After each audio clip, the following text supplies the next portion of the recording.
Just జనవరి 3వ తారీఖునో 5వ తారీఖునో ఎప్పుడో ఈ సినీ యాక్టర్లంతా ఒక సభ ఏర్పాటు చేశారు. ఆ ఏర్పాటు చేయబడిన సభలో మీరు ఎక్కువగా ఎవరిని ఇష్టపడతారు? మీ హీరోస్ ఎవరు? సినిమా హీరోలు, సినిమాల్లో పనిచేసే వాళ్ళు మీ హీరోలా?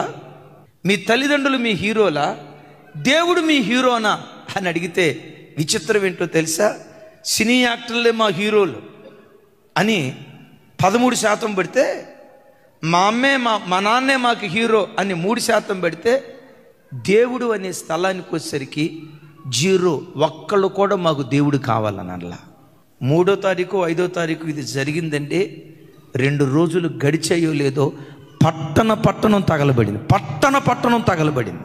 దేవుడిచ్చే ప్రతి దాన్ని ఉచితంగా అనుభవిస్తూ, పీల్చే గాలి ఎవరి భిక్ష, తినే ముద్దన్నం ఎవరి భిక్ష, నీ శరీరంలో ఉన్న ప్రతి అవయవం ఎవరి భిక్ష, నీ రూపురేఖలో ఎవరి భిక్ష, నీ రాసిక రంధ్రాలలో ఊపిరి ఉందంటే అది దేవుని దానం కాదా? దేవుడు అనుగ్రహించిన ప్రతి దాన్ని అనుభవిస్తూ నాకు దేవుడు అక్కర్లేదంటే దేవుడు ఏం చేస్తాడో తెలుసు? ఎవరై నువ్వే నాకు అక్కర్లేదురా, నువ్వే నాకు అక్కర్లేదురా అని దేవుడే గనకంటే లాస్ ఏంజల్స్కి ఏ గతి పట్టిందో ఆ మాట అన్నవాడికి కూడా అదే గతి పట్టింది.